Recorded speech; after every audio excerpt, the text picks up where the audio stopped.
The laughter started before she even finished counting out the bills. It was the kind of laughter that travels across flat land the way sound always does in Oklahoma, low at first, then swelling, rolling out over the dry grass and the packed dirt and the rows of folding chairs where the county auction regulars sat fanning themselves with their programs. It was a Tuesday in late August, and the heat was the kind that made the air look like it was bleeding at the horizon, and nobody had expected much from this particular lot. Nobody had expected much from her. She stood beside the thing, this blackened, ruined hulk of iron that had once been a John Deere 4020, circa 1967, and was now little more than a monument to catastrophe. The cab was gone. The hood was warped and split, its edges peeled back at one corner as a tin can opened incorrectly. The tires on the left side had melted into shapes that no longer resembled tires. Everything that had once been green was now the color of a bruise going bad, deep purple-black in the crevices, rust-orange at the edges where the metal had drunk in rain and time in equal measure. It smelled of ash and scorched rubber, and something underneath that something older. The smell of a life that had burned down to nothing and been left to sit in its own remains. She was holding a crumpled $5 bill. The auctioneer, a heavy-set man named Dale Purcell, who had been running these sales for 22 years and had developed a professional's instinct for theater, let the moment stretch. He looked at the bill. He looked at the tractor. He looked at her, this woman in her work boots and her faded blue canvas jacket, her dark hair pulled back tight, her jaw set in a way that some people read as stubbornness and others might have recognized as the expression of someone who has simply stopped flinching. He looked back at his clipboard, then he looked up at the crowd and let a slow smile cross his face. "Sold," he said, "for $5. The laughter came like weather. A man in the third row doubled over. Two women near the fence exchanged a look that contained an entire conversation. Someone called out something she didn't catch, but she heard the tone of it well enough. She handed over the bill. She did not look at the crowd. She looked only at the tractor, at one specific place beneath the rusted seat housing, at a seam in the metal that most people would never have noticed, that most people would never have had reason to notice. Oh, she noticed. She took the receipt from Dale Purcell's hand without a word, folded it twice, and put it in her jacket pocket. But nobody in that field that August afternoon had any idea what was hidden inside that machine. And nobody laughed harder than the people who would regret it most. Dunn County, Oklahoma.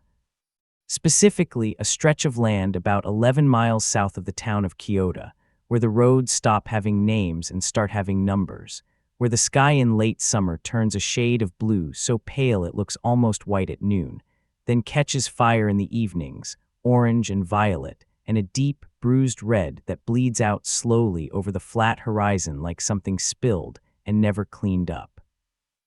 Keota itself is the kind of town that has been quietly losing the argument with time for about 40 years. The grain elevator still runs. The diner still opens at 5:30 in the morning. The dollar store has outlasted the hardware store, and the pharmacy and the women's clothing shop and the bank branch that used to be a savings and loan before it was bought and consolidated and absorbed into something larger and farther away. There are good people in Keota. There are people who have lived there their whole lives and would not trade those lives for anything. But there is also a particular kind of exhaustion that settles into small towns when the economy has been slowly draining out of them for decades, the way a body loses blood from a wound nobody bothered to dress. You learn to carry it. You stop talking about it. You look at the sky a lot. The Alderman farm, what was left of it, sat on about 60 acres of that pale Oklahoma flatland, and it had burned 18 months before the auction. Nobody knew exactly how the fire started. The official report said the electrical origin in the main barn spread to the equipment shed and the small auxiliary building behind it. The family that had been leasing the land after the foreclosure had gotten out safely. The equipment had not been so fortunate. What remained by the time of the auction was a property that looked like a photograph of grief. The The barn was a black skeleton, its rafters collapsed inward, its siding reduced to charcoal planks leaning against each other in exhausted configurations. The grass around it had come back, because grass always does, but it was the wrong color, too yellow, too thin, growing over soil that still smelled faintly of what had burned. The old oak tree at the property line had survived, but its lower branches were bare and brittle, and birds did not seem to land in it anymore. The tractor had been sitting in the open, 20 feet from the collapsed shed, for over a year and a half. Rain had come and dried. Snow had dusted it once or twice. The sun had done its patient, merciless work. It sat there in the weeds like a piece of wreckage that the world had decided to leave where it fell, too ruined to bother with, too heavy to move without effort, too ordinary in its ruin to attract any particular attention. Most people who drove past it did not look at it twice. She had looked at it for months. Her name was Ruth Elaine Calloway, and she was 51 years old. She had been born in Kyoto, grown up 6 miles outside it, married a man named Thomas Calloway at 23 in the Methodist Church on Birch Street, and spent the next 2 decades building something real with him. Not dramatic, not extraordinary in any way the world bothered to record, but real, a working farm, a modest house with a porch that listed slightly to the left and needed repainting every 4 years, a vegetable garden that produced more tomatoes than they could eat. A stand of pecan trees that Thomas had planted in the first year of their marriage, trees that took decades to produce, and which he always said were an act of faith in time. Thomas died of a cardiac event in the spring 6 years ago, on a Wednesday in the field by himself. He was 53. He had seemed healthy. He was not. What came after was the kind of slow disaster that doesn't announce itself all at once. There were debts Ruth had not known the full extent of, not hidden by Thomas, simply managed by him, the way things were managed in a marriage where one person handled the accounts and the other trusted them to. There were loans with variable rates that had shifted. There was a note held by Harlan County Savings, an institution Ruth had dealt with all her adult life, where she had always been greeted by name, where she had believed the relationships meant something, that came due faster than the terms she remembered. There were legal documents she didn't understand, presented to her by men in good suits who spoke in a language that sounded like English but wasn't, not quite, not the way it mattered. There was a county official involved at one point who assured her everything was being handled correctly and that she would be better off accepting the settlement than fighting it. When she fought it, she lost. She moved into a rented room above the laundromat on Tyler Street and took 2 jobs, mornings at Me's Diner on Route 9, where she refilled coffee cups and knew every regular by their order, and 3 evenings a week cleaning the offices of a dental practice and an insurance brokerage in the new strip development outside town. She was not broken. She would not let herself be broken. But there was a tiredness in her that lived below the surface of ordinary fatigue, a bone-level weariness that sleep did not touch, that came from the particular exhaustion of losing a place you belonged to and spending every day after in the strange work of pretending you hadn't. She had calluses on her hands from both jobs. She had laugh lines around her eyes from years of genuine laughter before. She had a way of holding her chin up when she was in pain that people sometimes mistook for coldness, and which was actually the opposite. It was the effort of a woman who refused to let cruelty have the satisfaction of seeing her flinch. She had driven past the Alderman Burn site perhaps 100 times in 18 months. Something pulled her there. She could not name it precisely. The tractor sat in the weeds, and she would slow down, sometimes stop, and look at it through the windshield of her 10-year-old Silverado. There was something about the way it sat, something about the shape of the frame beneath all the ruin. And one evening in early July, the light falling at a particular angle, she had seen something she had been trying to remember seeing, a seam in the metal housing beneath the seat. A panel seam she recognized. because Thomas had once shown her exactly that kind of compartment in exactly that model of tractor years ago. He had pressed his thumb there and said, "See that? They built storage into these old machines. Hidden. You'd never know it was there unless someone showed you." She had almost forgotten that. Almost. When the auction was announced, she drew $60 from her savings and folded 5 of them into her jacket pocket. His name was Gerald Fitch, and he had been the president of Harlan County Savings for 9 years before the bank was absorbed into First Regional Community Trust, at which point he became a senior vice president of regional assets, which was a title that meant roughly the same thing with a higher salary and a larger office 40 minutes away in Fort Smith. He was 64 years old. He was not a large man, but he carried himself as though he were the particular posture of a man who has spent decades in rooms where people deferred to him and has mistaken that deference for something he earned. He had silver hair, always combed. He wore sport coats in the summer that somehow never appeared to wrinkle. He had a handshake that was practiced and firm and told you nothing about him. He smiled often and easily, the way some people breathe, without thought, without effort, as a default condition of existing in the world. In Kyoto, he was what passed for a pillar. He sat on the board of the Historical Society. He had sponsored the Little League for 11 consecutive years, his name on the banner behind the outfield. He was the kind of man that other men spoke well of at the diner without quite being able to say why, the specifics always vague, always amounting to the same thing: he's done well, and he's good people. What Gerald Fitch had done 6 years ago was legal, or close enough to legal that no one had looked carefully enough at the line. What he had done was this: when Thomas Calloway died, and Ruth came to the bank to discuss the note on the property, Gerald Fitch had already had the documents prepared. Not in the fraudulent way, not at that stage. In an efficient way. The way a man who sees an opportunity prepares for it before the other party understands that an opportunity exists. The note had a clause about the transfer of the primary account holder and acceleration of terms upon the death of the signatory. Ruth had not known about this clause. Gerald had known about it for years.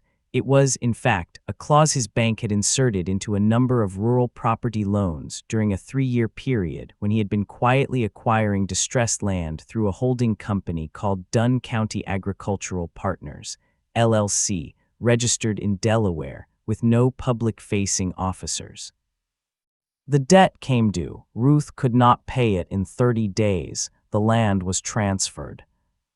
What Gerald Fitch did not know, what no one living had known, was that Thomas Calloway had been suspicious of the loan terms from very early on, that Thomas Calloway had made copies, that Thomas Calloway had hidden those copies somewhere he trusted, in the hidden compartment of his grandfather's old tractor, a machine that Thomas had sold to a neighbor named Alderman 11 years prior, a machine that Thomas had never stopped thinking of as, in some essential way, still his. When the Alderman place burned and the tractor went to auction, Gerald Fitch did not attend. He sent a younger associate to bid on a few parcels of farm equipment, but the tractor was not on the list. It was a ruined hulk. It was worthless. He was told later, as an amusement, that Ruth Calloway had bought it for $5. He laughed. He genuinely laughed. He could not have imagined a more fitting ending to that particular story, the woman who had tried to fight him, ending up with a pile of burned scrap metal for $5. He forgot about it within the hour. That was his fatal mistake. She rented space in a gravel lot behind Groover's Auto Body on County Road 14, $20 a month for a patch of ground near the fence where she could work without bothering anyone. She borrowed a hydraulic jack from a man named Cy Dillard, who owed her a kindness from years back and asked no questions. She bought tools as she could afford them, one at a time, from the pawn shop on Main Street: wrenches, a wire brush, a can of penetrating oil she applied to every bolt and seam and hinge joint and let sit for 24 hours before she tried anything. She worked in the evenings, after her shift at the diner, still smelling of coffee and grease and the particular warmth of a kitchen in August. She set up a battery lantern on an overturned milk crate. The light it threw was amber and imprecise, and the tractor in that light looked almost like something that could be brought back, its shape softened, its damage made more forgiving, the way ruins always look better in warm light than in the honest clarity of day. She worked slowly. She was not a mechanic. She was a farmer's widow who had watched enough machinery being worked on to know the basics, to know that patience and oil and time will loosen almost anything if you let them. She was not trying to restore the tractor in those first weeks. She was trying to understand it. She was looking for something she could not name exactly, a feeling she carried in the palms of her hands, a thing Thomas had said to her once, in passing, on a Sunday afternoon a long time ago. You'd never know it was there unless someone showed you. She had been looking at the seam for 3 weeks.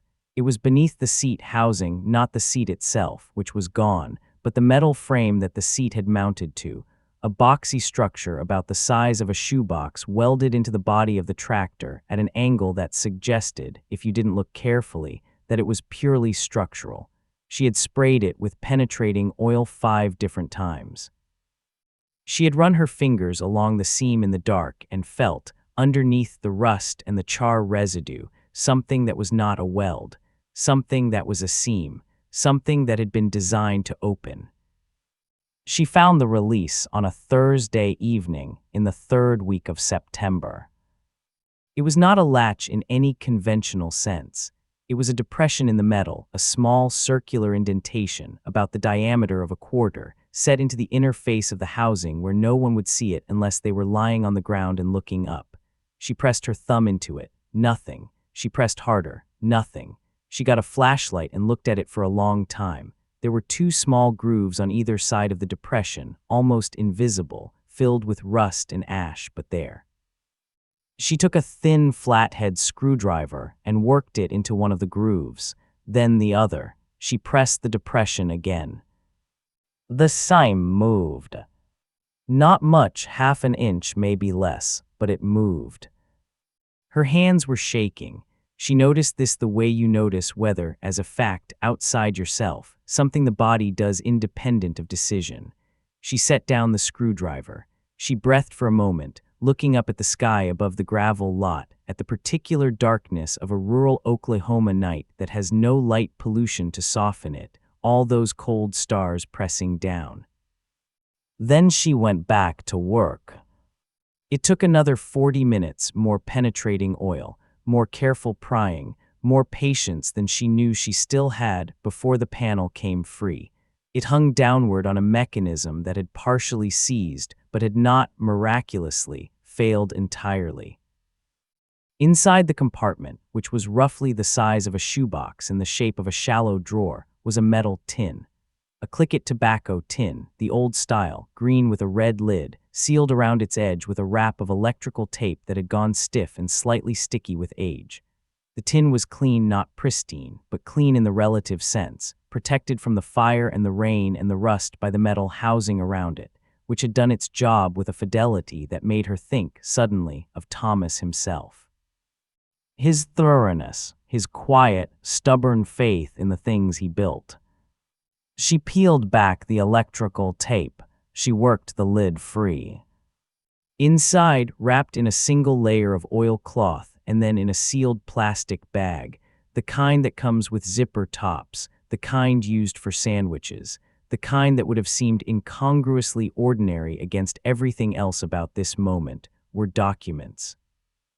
She unfolded the first one under the lantern light. It was a photocopy of the original deed to their farm, not the original deed, but a photocopy annotated in Thomas's handwriting, with specific clauses circled in blue ballpoint pen, with notes in the margins.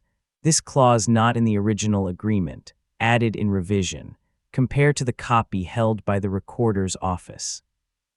The second document was a comparative analysis, handwritten, 3 pages, Thomas's careful block printing, of the loan note as originally signed and a version that appeared to have been submitted to the county recorder's office. There were differences, small ones, the kind of differences that only appear small if you don't understand what they mean. the acceleration clause was not in the original. The transfer provisions had been altered. Thomas had noted every discrepancy with the precision of a man who had spent months building a case he wasn't sure he'd ever have to use. The third document was a letter, written to someone. The envelope was blank, unsent, that began, "If something happens to me before I can deal with this properly, I want whoever finds this to know what was done." She read that sentence 3 times. The lantern light was amber and steady. The gravel lot was silent except for the sound of insects, and somewhere down the road, a dog that had found something to be concerned about. Her lips moved slightly as she read, a habit from childhood, from learning, from the experience of words that matter too much to read only with the eyes. The world had gone very still around her. Thomas had known. He had known what was coming, or feared it, and he had documented everything: loan documents, recorder's stamps, the name of a Delaware holding company that had purchased their land through a subsidiary within 60 days of the foreclosure. He had not had time to act on it, or courage enough, or the right moment. And then the cardiac event in the field on a Wednesday, and the tractor had gone to the Alderman place, and the Alderman place had burned, and a woman had paid $5 at an auction while people laughed, and now she was sitting on a gravel lot at 10:30 on a September night holding the truth in both hands. She did not cry. She was beyond crying, or before it, or somewhere else entirely. She folded the documents with extraordinary care, replaced them in the oilcloth, replaced them in the tin, sealed the tin in her jacket, and sat for a long time with her back against the ruined tractor in the dark. Then she started making a plan. She did not go to the police. She understood, from the texture of her experience in this county, that the police were not where this particular kind of wrong would be addressed. She went instead to a small office above the pharmacy on Birch Street, the one with the hand-lettered sign in the window that read Marcus Webb, attorney at law, general practice. She had seen Marcus Webb at the diner. He came in on Saturdays for coffee and eggs and always sat in the corner booth and read, and he tipped well, and she had heard things about him. That he had taken on a zoning case for a black family on the east side of the county that no one else would touch. That he drove a truck with 160,000 miles on it and seemed to take a particular kind of satisfaction in that fact. He was 34 years old, narrow-shouldered, with the look of a man who had been told he was too young to be taken seriously so many times that he had decided to stop giving the impression that he cared. He had ink stains on his left hand, habitually. When she set the tin on his desk and told him what she'd found, he listened without interrupting. This was nothing. This was, in her experience, rare. "How long have you had these?" he asked. 11 days. He looked at her. "You waited 11 days. I wanted to make sure I understood what I was looking at before I told anyone." He nodded. Something in his expression shifted, a new kind of attention, the specific alertness of a lawyer who has just realized that his client may be smarter than he is. "All right," he said, "let's look at what you have." They spent 3 evenings going through everything. Marcus made calls to the county recorder's office, careful calls, indirect, framed as routine research questions, and confirmed what Thomas's notes had suspected. The document on file at the recorder's office was not identical to what Ruth had signed. The acceleration clause and the transfer provisions had been added in a revision that bore a notary stamp dated 6 months before Thomas's death, a notary who, when Marcus drove to her home in Fort Smith, told him through a screen door that she didn't remember notarizing those documents and seemed, as he described it later, afraid of her own front porch. Then there was Margaret Osby. Margaret Osby was 73 years old and had worked as a records clerk in the Harlan County Assessor's office for 31 years before retiring. She was a small woman with white hair and the hands of someone who had spent decades handling paper, dry, careful hands that still knew the weight of a document the way a musician knows the weight of an instrument.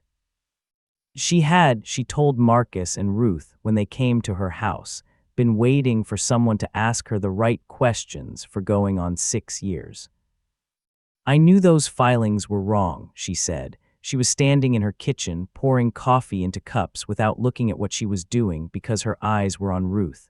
I flagged it internally. My supervisor at the time told me I was mistaken. 2 months later, I was transferred to a different department. She set the coffee pot down. There were 4 other properties, same time period, same holding company, same pattern. 4 other families. The investigation deepened. Marcus worked nights and weekends, running on coffee and the specific energy of a young lawyer who has found the case that will define him. He found the subsidiary company that had purchased the properties, Dunn County Agricultural Partners, LLC, and traced it through 3 layers of registered agents back to a management company in Tulsa with 2 officers, a name that meant nothing, and Gerald Fitch. And then Gerald Fitch learned that something was happening. It started small. Ruth's landlord, a quiet man named Bo Holcomb who had always treated her fairly, came to her door one evening looking uncomfortable and told her that he'd had a phone call from someone about the property, some insurance question, and maybe she should think about whether she was happy there. His eyes didn't quite meet hers. She told him she was perfectly happy and thanked him for letting her know. 3 days later, Me's diner cut her hours. Me herself couldn't meet her eyes either, and the explanation about slow mornings didn't hold up against the fact that the morning rush had been steady all week. A man she didn't recognize drove slowly past the gravel lot behind Groover's auto body on 2 consecutive evenings while she was working. He didn't stop. He didn't get out. He just drove past, slowly, and drove away. She stood at her window at 2 in the morning and looked out at the dark street and felt the specific fear of a person who understands that they are now a problem someone wants to make disappear. The fear was real. She did not pretend otherwise to herself. She sat with it in the dark for a long time. Then she thought about Thomas's letter. If something happens to me before I can deal with this properly, I want whoever finds this to know what was done. She thought about the 4 other families. She called Marcus at 8 the next morning and told him it was time to move. The hearing was before Judge Carol Albright in the Harlan County District Court on a Friday morning in November, and Gerald Fitch arrived with 2 lawyers from a firm in Fort Smith and the bearing of a man who has never seriously considered the possibility that this will not go his way. The courthouse smelled of old wood and radiator heat and the particular institutional cleanliness of a building maintained with minimal budget over many decades. The light through the tall windows was the white-gray light of a cold Oklahoma morning, and it fell across the wooden benches of the gallery, which were more full than Gerald Fitch had expected. Marcus had filed the motion 6 weeks prior, and the interim period had been, for him, the most exhausting of his professional life, and he suspected the most important. He had contacted all 4 families. 3 of them had agreed to come forward. He had obtained sworn testimony from the notary in Fort Smith, who had in the end been more afraid of a perjury charge than of Gerald Fitch. He had filed a complaint with the State Banking Commission. He had not slept more than 5 hours a night for 30 days. Ruth sat at the plaintiff's table in a blue blazer she had bought second-hand at the church thrift sale. She sat very straight. Her hands, folded on the table, were the hands of a woman who had worked hard for a long time, and she did not try to hide this. She looked forward.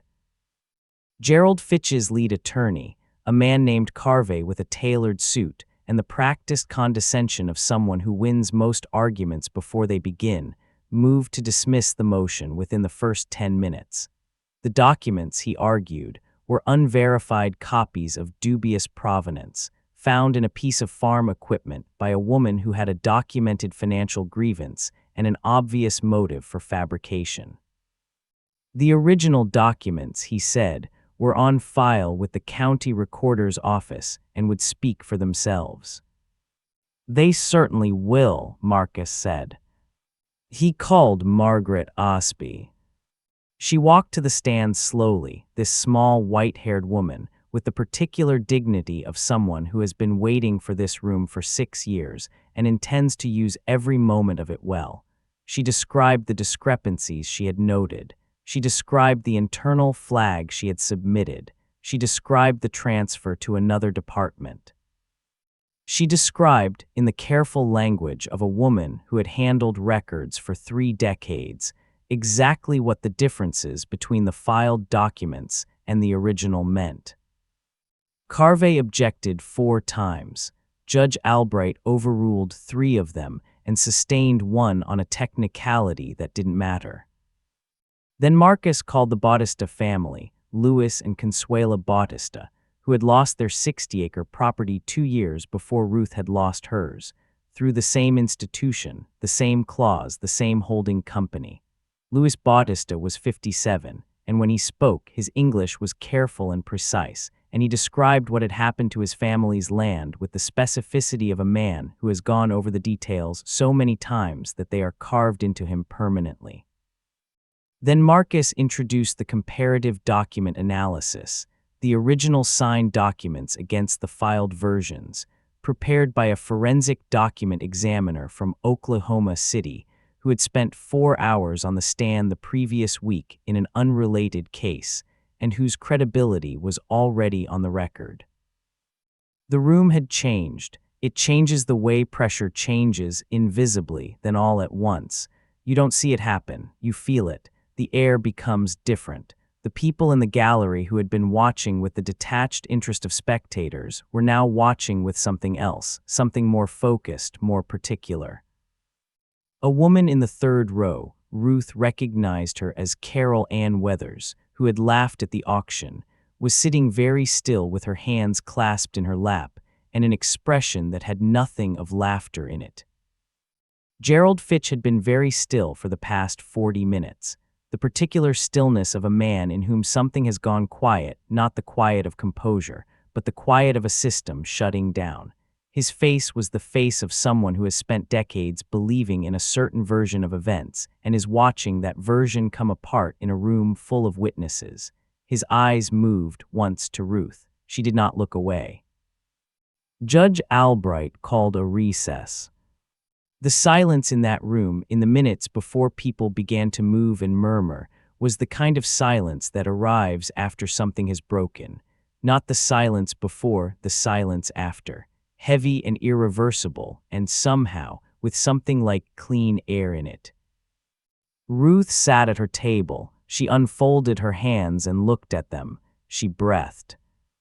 Judge Albright issued her ruling 6 weeks later, and it was the kind of ruling that sends ripples out through a county for years, the kind that gets discussed at kitchen tables and in the diner and at the co-op, in the particular way that justice, when it finally arrives, becomes part of a place's story of itself.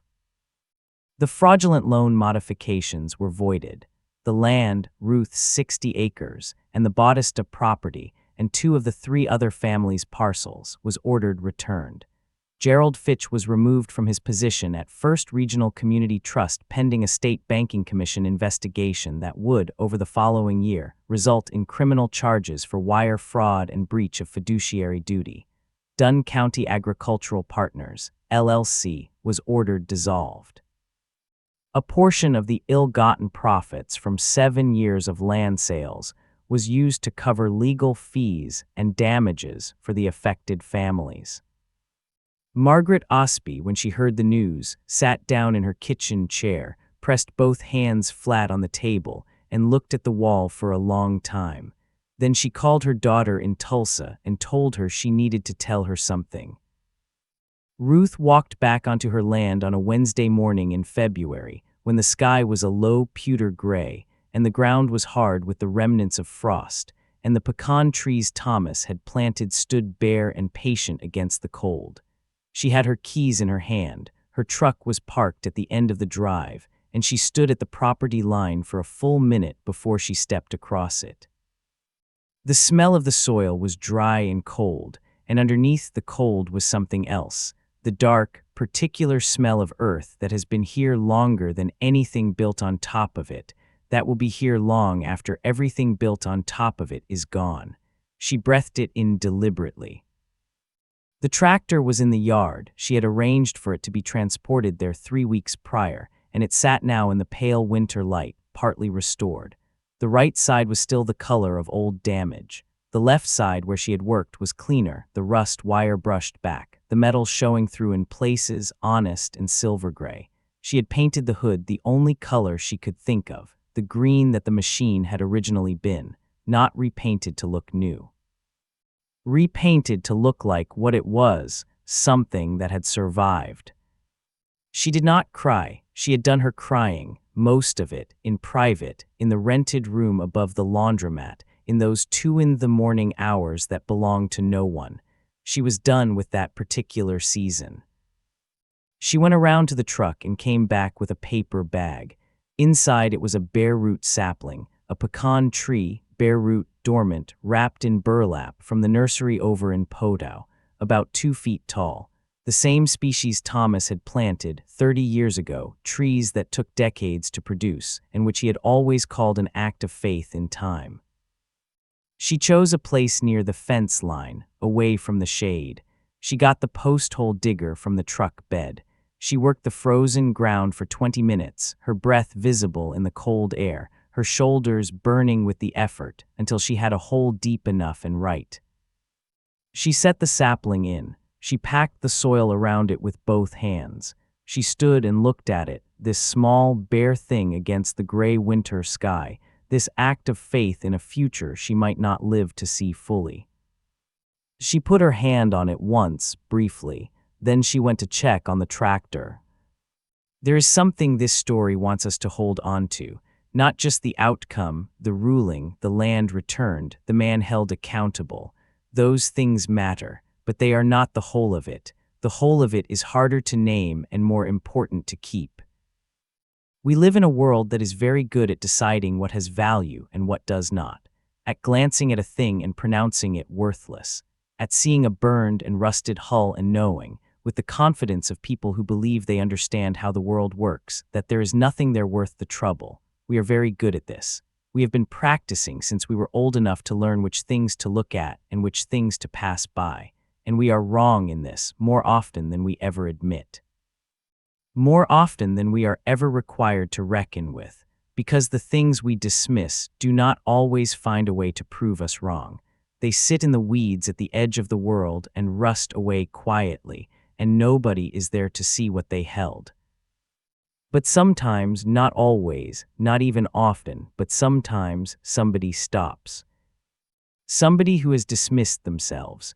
Somebody who knows the specific weight of being looked past, being laughed at, being told that what they remember and what they deserve and what they lost is not worth the world's time to address. That person stops, and they pay $5, and they carry home a thing that everyone else was certain held nothing.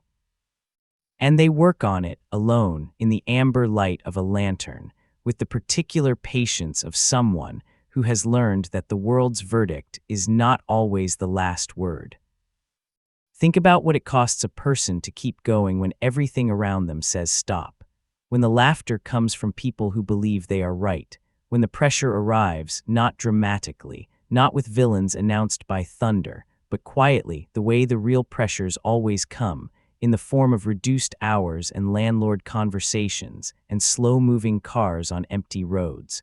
Think about the 2 in the morning window standing. Think about the fear that is real and valid and does not make a person weak for feeling it. Think about the moment when a person feels all of that fear and chooses, anyway, to make the call and move forward. That moment is not small. That moment is, perhaps, the whole of what we mean when we use the word courage. And think about the things we throw away. Think about what we bury and what survives the burying. A man hid his knowledge of a wrong in the most honest place he could think of, in a working machine, in iron and darkness, and the faith that something of it would remain. He was right. The fire came. The years came. The rain and the rust and the indifference of the world came. And it remained. The truth remained, sealed in a tin, waiting for the one person who would know to look. There is something in that, something worth sitting with, something that resists easy summarizing, about the durability of what is true and the fragility of what only pretends to be. And in the end, in the particular February morning on the flat Oklahoma land, with the pewter sky and the cold soil and the small bare tree set into the ground, what Ruth Calloway recovered was not only her 60 acres. It was something older and more necessary, the right to belong somewhere, the right to stand on ground that is yours and feel it under your feet without the hovering question of whether it will be taken again, the right to be believed. The right to have your account of what happened, your memory, your loss, your evidence treated as worthy of a room's attention. These are things that no foreclosure should be able to remove. These are things that no piece of paper, however cleverly worded, should be able to transfer away. The tractor stands in the yard, green where it was restored, honest silver gray where the metal shows through. It does not run yet. It may in time. What matters is that it is there, this machine that held a truth through fire and rain and years of being laughed at and left behind. It is there. And beside it, in the hard, cold ground, a small bare tree is waiting for spring with all the patience of a thing that knows it has time, that knows the work of growing cannot be hurried, that knows, in the way only living things know, that the whole point of being planted is to become, over years, a shade for someone you will never meet. She walked back to the truck in the February cold, her boots loud on the frozen ground, her breath a small cloud in the still air. She did not look back. She had looked back enough. She had the receipt in her pocket, folded twice. $5, the price of a truth that was never supposed to survive. It survived.